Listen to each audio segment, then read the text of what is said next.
Hello and welcome दोस्तों, मेरा नाम है राहुल मिश्रा और आज स्टार्ट करने वाले हैं हम क्लास 12 की पॉलिटिकल साइंस का दूसरा चैप्टर जिसका नाम है द एंड ऑफ बायपोलैरिटी।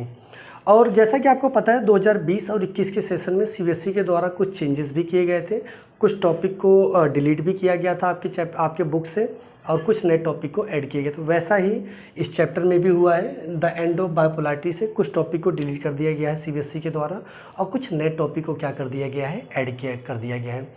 तो जो पहले बुक में आप दो टॉपिक पढ़ते थे जिसका नाम था shock therapy and India and post communist country, इन दो टॉपिक्स को सीबीएसई के द्वारा डिलीट कर दिया गया है और इनकी जगह पे 3 नए टॉपिक्स ऐड कर दिए गए हैं। ठीक है, जिनमें में से हम जो टॉपिक ऐड किए गए हैं उनमें में से पहला टॉपिक आपका यूनिपोलर वर्ल्ड, इसको हम पढ़ेंगे।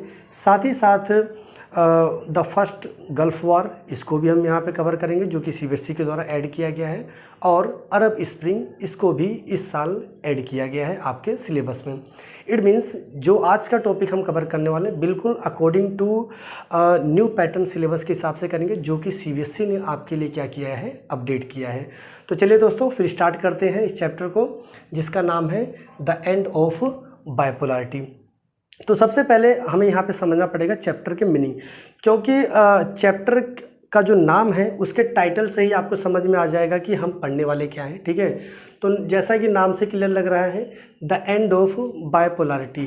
ठीक है, तो सबसे पहले यहाँ पे आपको एक चीज़ क्लियर कर दूँ मैं कि बायपोलैरिटी का मतलब क्या होता है। देखिए, बायपोलैरिटी की अगर हम बात करें तो बायो का मतलब क्या होता है, दो। बायो का मतलब क्या होता है, दो। और पोलैरिटी की अगर हम बात करें तो पोलैरिटी का मतलब होता है सुपर पावर। तो पोलैरिटी का मतलब क्या है यहाँ पे दोस्तों, सुपर पावर।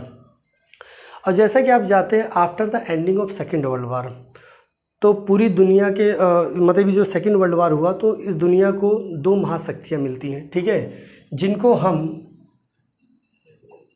यूएसए और यूएसएसआर के नाम से जानते हैं। ठीक है, तो after the ending of second world war 2 महाशक्तियाँ निकल के आती हैं जिसका नाम क्या है, यूएसए एंड यूएसएसआर।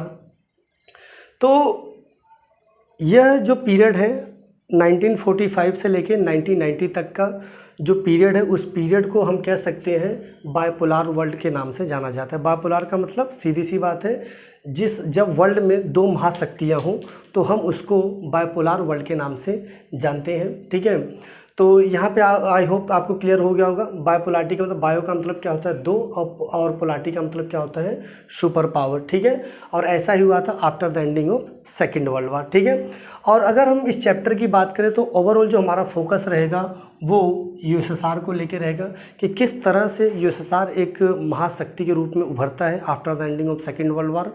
और 1990 का पीरियड आते आते यह महाशक्ति पूरी तरह से क्या हो जाती है, डिसइंटीग्रेट हो जाती है, यानी विखंडन हो जाता है। और यूएसएसआर से फिर कहाँ बन जाता है, फिर से रसिया बन जाता है। ठीक है, तो चलिए फिर इसको हम यहाँ पे समझेंगे।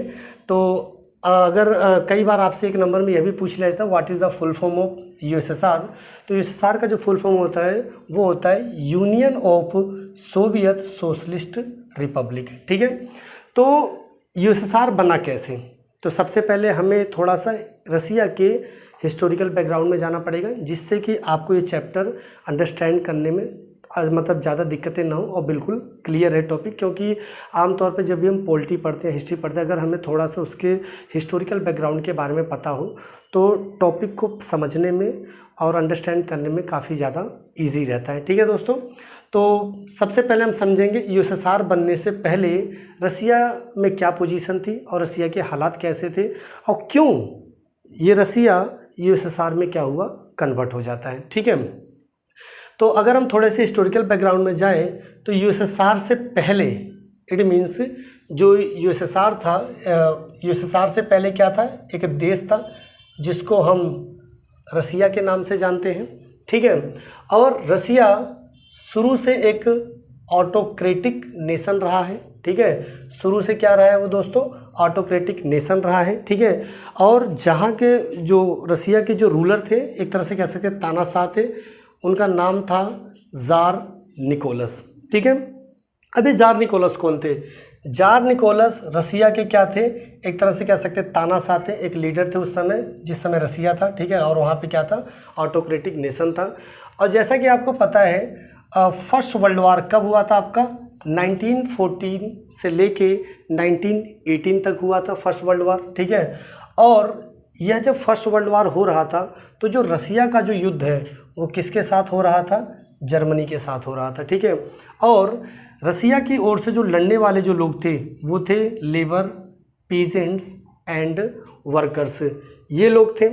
तो आमतौर पे आपको पता है कि जो लेबर्स होते हैं, जो पीजेंट्स होते हैं, ठीक है, और जो वर्कर्स होते हैं वो स्किल के तौर पे वो पूरी तरह से आर्म्ड फोर्सेस तो होते नहीं हैं, ठीक है, जिसमें लगातार रसिया की ओर से जो पीजेंट्स और जो वर्कर्स जो लड़ रहे थे लगातार ये मारे जा रहे थे, लगातार युद्ध में इनकी मौतें हो रही थी, जिस वजह से रसिया के अंदर ही अंदर रसिया में आवाज़ें उठने लग गई, किसके खिलाफ, जार निकोलस के खिलाफ। जब जार निकोलस के खिलाफ आवाज़ें उठने लग गई कि भाई हमारे जो वर्कर्स हैं, पीजेंट्स, वो मारे जा रहे हैं और आप बावजूद उसके आप हमारे लोगों को जर्मनी के खिलाफ युद्ध में उतार रहे हैं, जिस वजह से जार निकोलस ने अपने ही लोगों पे आर्म्ड अटैक करवाना शुरू कर दिया। और एक समय के बाद जो रसिया की जो आर्मी थी उसने जार निकोलस के खिलाफ ही म्यूटनी छेड़ दिया। म्यूटनी का मतलब क्या होता है कि जब अपने लीडर की बात न मानना और अपने लोगों का साथ देना। इट मीन्स वहाँ की आर्मी ने ही क्या कर दिया, लोगों के ऊपर अटैक करने के बजाय उनका समर्थन करने लग गई, और उसका परिणाम ये रहा कि जार निकोलस को अपनी सत्ता छोड़नी पड़ी। और यह ऐसा नहीं था कि कुछ समय के अंदर ही अंदर सत्ता से हट गए और ये युद्ध शांत हो गया, नहीं, एक आंदोलन चलाया गया, एक रेवोल्यूशन चलाया गया, और उस रेवोल्यूशन का जो मेन लीडर माना जाता है वो मेन लीडर माना जाता है व्लादिमीर लेनिन। और व्लादिमीर लेनिन के द्वारा एक रेवोल्यूशन चलाया जाता है और उस रेवोल्यूशन का नाम है रशियन रेवोल्यूशन। यह एक लीडर के तौर पे उभर के सामने आते हैं, ठीक है, 1970s के पीरियड में, जो कि जार निकोलस के खिलाफ आंदोलन चलाते हैं, ठीक है। और इस आंदोलन का जो दो अहम मुद्दे थे वो था people inspired by the idea of socialism, ठीक है, और दूसरा कंसेप्ट क्या था, abolition of private property. It means यह जो आंदोलन का जो दो मुद्दे थे वो खास मुद्दे ये थे कि जो लोग थे वहाँ के रसिया के वो किस तरह की विचारधारा से काफ़ी ज़्यादा प्रभावित थे। वो प्रभावित थे सोशलिज्म से, यानी समाजवाद की विचारधारा से बहुत ज़्यादा प्रभावित थे। और दूसरा, वो प्राइवेट प्रॉपर्टी को कंप्लीट रूप से क्या करवाना चाहते थे, बैन करवाना चाहते थे। इट मीन्स जो भी ओवरऑल रिसोर्सेज है रसिया की वो इक्वली समाज के हर एक वर्ग में क्या होना चाहिए, बंटना चाहिए। और यही इस रशियन रेवोल्यूशन यानी रूसी क्रांति का एक बहुत बड़ा अहम मुद्दा रहा, जिसका परिणाम ये निकल के आया कि जार निकोलस को अपनी सत्ता छोड़नी पड़ी। और साथ ही साथ इसी रशियन रेवोल्यूशन का ही परिणाम है कि वर्ष 1922 में, यानी इन द ईयर 1922 में यूएसएसआर का क्या हो जाता है, गठन हो जाता है। क्योंकि जो इसके आसपास के पड़ोस जो मुल्क थे, जो देश थे रसिया के आसपास, ठीक है, उन देश के लोगों ने भी, वहाँ के लीडर्स ने भी क्या किया, सोशलिज्म को सपोर्ट किया, जिस वजह से रसिया और उसके आसपास के जितने भी 14 नेशंस थे उन सभी ने मिलके 1922 में क्या किया, एक संगठन बनाया, और उस संगठन का नाम क्या रखा, यूएसएसआर। यूएसएसआर बोले तो union of Soviet socialist Republic. कई बार एक नंबर में आपसे पेपर में पूछा जा सकता है, ठीक है। और अगर हम बात करें व्लादिमीर लेनिन के बारे में, ठीक है, तो जो व्लादिमीर लेनिन थे, एक तरह से कह सकते हैं he was the follower of Karl Marx. जो व्लादिमीर लेनिन जी थे वो किसके भक्त माने जाते हैं, फॉलोअर माने जाते हैं, कार्ल मार्क्स से। ये कार्ल मार्क्स वही हैं जिन्होंने दुनिया को क्या दिया था, कम्युनिज़्म दिया था, ठीक है, कम्युनिज़्म। और एक तरह से कह सकते हैं सोशलिस्ट इकोनॉमी की देन भी इन्हीं की मानी जाती है। यानी आज जो समाजवाद की जो अर्थव्यवस्था है वो किसकी देन मानी जाती है, कार्ल मार्क्स की मानी जाती है। और कार्ल मार्क्स को आप ऐसे भी समझ सकते हो कि अगर आज के समय में दुनिया में अगर सबसे ज़्यादा किसी व्यक्ति को जाना जाता है या लोग पहचानते होंगे तो शायद वो यही एक चेहरा है, that is called Karl Marx, और इन्हीं के ही मतलब आइडियोलॉजी विचारधारा से प्रेरित कौन थे, व्लादिमीर लेनिन, और जिसका परिणाम 1922 में क्या निकल के आता है, यूएसएसआर। ठीक है, तो चलिए समझते हैं अब यूएसएसआर किस तरह से after the ending of second world war एक महाशक्ति का रूप ले लेता है। ठीक है, अगर हम यहाँ पे सोवियत सोशलिस्ट की बात करें, इसका मतलब क्या होता है, सोवियत सोशलिस्ट का सीधा सा मतलब है लॉ मेकिंग बॉडी। ठीक है, तो सोशलिस्ट का मतलब क्या, सोवियत सोशलिस्ट का मतलब यहाँ पे क्या है, law making body. It means Russia plus 14 nation जिन्होंने मिलकर यूएसएसआर का गठन किया। ठीक है, उन सब पे एक ही लॉ मेकिंग बॉडी मानी जाती है, एक ही लेजिस्लेटिव बॉडी मानी जाती है, और उस बॉडी को क्या कहा जाता है, सोवियत सोशलिस्ट कहा जाता है। ठीक है, तो मैंने यहाँ पे डेफिनेशन भी लिख दिया है। It means Russian revolution occurred in 1917, जो रशियन रेवोल्यूशन या फिर हम कैसे हिंदी में कहें तो रूसी क्रांति कब हुई थी, 1917 हुई थी। The people were against the capitalism, जो वहाँ के लोग थे, वहाँ के जो मतलब समाज था वो किसके खिलाफ था, पूंजीवाद के खिलाफ था। इट मीन्स कैपिटलिस्ट इकोनॉमी के क्या था, खिलाफ था। ठीक है, and were in favour to adopt socialism, और वो क्या चाहते थे कि समाज में क्या होना चाहिए, सोशलिज्म होना चाहिए। ठीक है, कैपिटलिज्म का मतलब क्या होता है कि मतलब free model economy. Free model economy का मतलब क्या होता है, जहाँ पे गवर्नमेंट का किसी भी तरह का इंटरफेरेंस नहीं होता है, और एक तरह से कह सकते हैं कि प्रॉफिट की मार्केट, प्रॉफिट मैक्सिमाइजेशन। और A B talking about socialism, socialism का मतलब क्या है, जहाँ पे सभी रिसोर्सेज पे स्टेट का कंट्रोल रहता है। ठीक है, and all resources equally distribute in all over the society. ठीक है, और एक तरह से कह सकते हैं कि ये जो मार्केट होती है फ्री सोसाइटी नहीं होती है। ठीक है, तो रसिया यानी रशियन रेवोल्यूशन जो हुआ था, इसमें अधिकांश जो लोग थे वो किसके खिलाफ थे, कैपिटलिज्म के खिलाफ थे, and in the favour to adopt the socialism, और वो क्या चाहते थे कि समाज में क्या होना चाहिए, पूंजीवाद होना चाहिए। The whole process is known as Soviet system, और इसी तरह की व्यवस्था को, इसी तरह की विचारधारा या फिर एक तरह से कह सकते हैं एडमिनिस्ट्रेशन सिस्टम को क्या बोला जाता है, सोवियत सिस्टम बोला जाता है। ठीक है, और इसी रशियन रेवोल्यूशन का ही परिणाम है यूएसएसआर। ठीक है, जिसको कब इस्टेब्लिश किया गया दोस्तों, 1922 में इसको इस्टेब्लिश किया गया। ठीक है, under the leader Vladimir Lenin, किसके लीडरशिप में, व्लादिमीर लेनिन के लीडरशिप में। ठीक है, और अगर हम बात करें यहाँ पे यूएसएसआर की, ठीक है, तो यूएसएसआर आप ऐसे समझ सकते हैं, रसिया प्लस 14 नेशन। ठीक है, यूएसएसआर में कितने देश आते हैं, 15 देश आते हैं, इंक्लूडिंग रसिया आल्सो। ठीक है, तो इट हैज़ 15 सब नेशनल सोवियत, यानी इसमें अगर हम यूएसएसआर की बात करें तो कितने सोवियत नेशंस आते हैं, 15 नेशनल सोवियत आते हैं। और ये जितने भी 15 देश हैं, 15 नेशंस हैं, इन सब में वन पार्टी रूल ही क्या किया जाता है, फॉलो किया जाता है। यानी ये जितने भी 15 देश थे, इन सभी में एक ही पार्टी का शासन था। ठीक है, और उस पार्टी का नाम क्या था, कम्युनिस्ट पार्टी। यानी इस पार्टी को हम कम्युनिस्ट पार्टी के नाम से जानते हैं, जो कि ओवरऑल यूएसएसआर में जितने भी देश आते थे उन सभी को इंडिविजुअल मैनेज करने वाली, मतलब single party, that is called communist party. जैसे अगर हम आज इंडिया की बात करें तो इंडिया में क्या सिस्टम है, मल्टी पार्टी सिस्टम है। ठीक है, यूएसए की बात करें तो वहाँ पे मतलब बाई पार्टी सिस्टम है, यानी वहाँ पे मुख्य तौर पे 2 पार्टी मानी जाती है। ठीक है, डेमोक्रेटिक और रिपब्लिक पार्टी मानी जाती है। इंडिया में क्या है, मल्टीपल पार्टी है।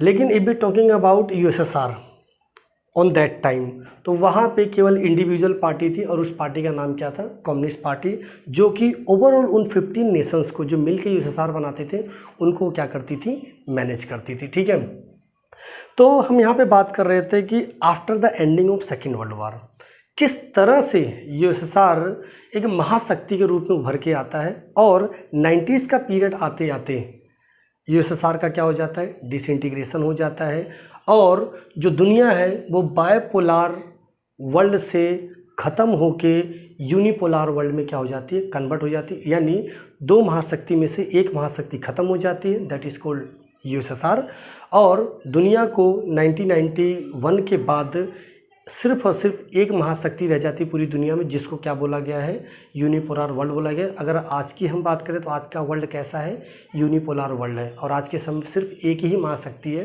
That is USA. ठीक है, तो सबसे पहले हमें यहाँ पे समझना पड़ेगा कि आखिरकार सेकेंड वर्ल्ड वॉर के बाद किस तरह से यूएसएसआर महाशक्ति के तौर पे उभरा और एक महाशक्ति के तौर पे दुनिया के सामने वो एक चैलेंजिंग नेशन के तौर पे निकल के आता है। तो सबसे पहले हम देखेंगे उसके कुछ फीचर्स, जिस फीचर्स ने उसको क्या बनाया, एक महाशक्ति का रूप देता है। ठीक है, पहला फीचर इसका ये है, it has a complex communication network. ठीक है, यूएसएसआर की अगर हम महाशक्ति के रूप की बात करें तो उसका सबसे बड़ा एडवांटेज ये है कि उसका जो नेटवर्क सिस्टम है वो बहुत ज़्यादा कॉम्प्लेक्स है। तो यह भी एक मतलब कह सकते हैं कि बेनिफिशियल है यूएसएसआर के महाशक्ति के रूप को लेके। ठीक है, दूसरी चीज़, इसके यूएसएसआर जो है उसके पास एनर्जी रिसोर्सेज का एक तरह से कह सकते हैं बहुत बड़ा भंडार है। अगर आप मैप के हिसाब से देखें, मैप वाइज देखें, तो आप नोटिस करेंगे कि लगभग आधी धरती तो इसने खुद अपने पास रखा हुआ है। अगर एरिया के हिसाब से देखा जाए तो धरती का अधिकांश इसका किसके अंडर में आता है, रसिया के अंडर में आता है। तो जाहिर सी बात है जब इतना बड़ा एरिया इसके अंडर में आएगा तो जाहिर सी बात है उसके पास लगभग मिनरल रिसोर्सेज तो अवेलेबल होंगे ही होंगे। ठीक है, जिनमें में से मुख्य तौर पे अगर बात करें vast energy resources such as iron, oil and steel, क्योंकि ये वो रिसोर्सेज हैं जो कि किसी भी देश को इंडस्ट्रियलाइज बनाने में बहुत ज़्यादा क्या होती है, मददगार साबित होती है। ठीक है, और ये तीनों ही चीज़ें किसके पास अवेलेबल थी, यूएसएसआर के पास अवेलेबल थी। ठीक है, तो यह भी एक मतलब कह सकते हैं कि इम्पोर्टेंट पॉइंट है जो कि यूएसएसआर को क्या बनाता है, महाशक्ति का रूप बनाता है। ठीक है, अगला जो इसका फीचर्स है वो है रसिया के पास it has good transport sector. और सबसे अच्छी बात यह है कि इसके पास क्या था, वर्ल्ड का सबसे बेस्ट एक तरह से कह सकते हैं कि ट्रांसपोर्ट सेक्टर था। ठीक है, जो कि किसको कनेक्ट करता था, इसके हर एक रूरल एरियाज़ को क्या करता था, कनेक्ट करता था। इट मीन्स कहीं भी वार हो, कहीं भी मतलब गुड्स को एक जगह से दूसरी जगह पहुंचाना हो, तो इसका जो ट्रांसपोर्ट सेक्टर था वो बहुत बेहतरीन तरीके का काम करता था, जो कि यह भी एक प्लस पॉइंट था। वो भी उस पीरियड में जिस पीरियड में लोग विकास के बारे में सोच रहे थे और ये डेवलप हो रहा था और डेवलप से बहुत आगे निकल चुका था। ठीक है, अगला जो इसका फीचर्स है वो है इसका इंडस्ट्रीज प्रोडक्शन, क्योंकि after the ending of second world war एक तरह से कह सकते हैं कि कंपटीशन का वर्ल्ड शुरू हो गया था यूएसएसआर किसके खिलाफ, यूएसए के खिलाफ। तो वो नहीं चाहता था कि किसी भी तरह से वेस्ट के जो नेशंस है वो उससे आगे निकले, तो इसने अपने इंडस्ट्रियल सेक्टर पे बहुत ज़्यादा ध्यान दिया। इट मीन्स हर एक प्रोडक्ट वो खुद अपने ही डोमेस्टिक नेशंस में क्या करता था, मैन्युफैक्चर करता था। जैसे it means its industries produce every domestic products from pin to car, यानी सुई से लेके कार तक और कार से लेके एरोप्लेन तक हर एक चीज़ रसिया क्या करने लग गया था, खुद बनाने लग गया था। ठीक है, जो कि ये वो पीरियड था जिस पीरियड में दुनिया यूएसएसआर का क्या मानने लग गई थी, लोहा मानने लग गई थी। ठीक है, तो यह भी एक बहुत बड़ा मतलब इम्पोर्टेंट फीचर्स है। उसके अलावा लोगों पे और लोगों के वेलफेयर पे यूएसएसआर ने क्या काम किया। ठीक है, it provide all basic necessities such as education, health, child care and other welfare scheme at very low cost. ठीक है, बिल्कुल कम लो कॉस्ट पे, बिल्कुल लो चार्जेस पे अपने लोगों को बेहतर तरह की सुविधाएं प्रोवाइड करने लग गया, साथ ही साथ मतलब बेहतर क्वालिटी के गुड्स प्रोवाइड करने लग गया, चाहे वो एजुकेशन हो, चाहे वो हेल्थ सेक्टर हो, चाहे चाइल्ड केयर हो, हर एक सेक्टर्स में वो बहुत ज़्यादा वेलफेयर के भी काम करने लग गया, जिससे कि ओवरऑल यूएसएसआर का क्या होने लग गया, एक कंप्लीट डेवलपमेंट की ओर क्या होने लग गया, बढ़ने लग गया। ठीक है, अगला जो इसका फीचर्स है वो है सबसे बड़ी चीज़, देयर वाज नो अनएम्प्लॉयमेंट, यानी after the ending of second world war USSR ने अपने आप को इतना ज़्यादा डेवलप कर लिया कि 70s का पीरियड 60-70 का पीरियड आते आते रसिया के किसी भी क्षेत्र में या फिर यूएसएसआर के जितने भी नेशन थे, कहीं भी बेरोजगारी बिल्कुल भी नहीं थी। बेरोजगारी सिस्टम बिल्कुल ही ख़त्म हो गया था। एक तरह से कह सकते हैं कि महाशक्ति के जो फीचर्स होते हैं वो रसिया ने with in a short time period के अंदर ही अंदर वो सारी चीज़ें क्या कर लिया था, उसने कंप्लीट कर लिया था। ठीक है, और जितने भी मतलब प्रोडक्टिव एसेट्स थे वो सब कुछ किसके अंडर में आता था, स्टेट के अंडर में ही आता था। तो इस तरह से यूएसएसआर ने क्या किया, with in a short time period after the ending of second world war, USSR एक महाशक्ति के तौर पे दुनिया के सामने उभर के आता है, जो कि कंप्लीट रूप से एक तरह से कह सकते हैं कि एक चैलेंजेबल नेशन बन चुका था यूएसए के लिए। तो यह जो पीरियड था, इस पीरियड को ही क्या बोला गया है, बायपोलैरिटी बोला गया है, यानी वो पीरियड जिस पीरियड में दो महाशक्तियाँ हों। ठीक है, और जो नेक्स्ट पार्ट इसका जो होगा उसमें हम देखेंगे कि जो किस तरह से यूएसएसआर का डिसइंटीग्रेशन हो जाता है और बायपोलर वर्ल्ड से दुनिया क्या बन जाती है, यूनिपोलर वर्ल्ड में कन्वर्ट हो जाती है। ठीक है, तो आज के लिए दोस्तों बस इतना ही इस पार्ट में। ठीक है, और नेक्स्ट पार्ट में हम डिसइंटीग्रेशन ऑफ यूएसएसआर को देखेंगे और किस तरह से यूएसएसआर का डिसइंटीग्रेशन होता है और दुनिया को यूनिपोलर वर्ल्ड मिलता है। ठीक है दोस्तों, तो आज के लिए बस इतना ही। ठीक है, अगर आपने पहला चैप्टर नहीं देखा तो लिंक डिस्क्रिप्शन में दिया हुआ है, आप वहाँ से देख सकते हैं। ठीक है, तो चलिए दोस्तों, बस आज के लिए फिर इतना ही। बहुत बहुत धन्यवाद आपका। नमस्कार।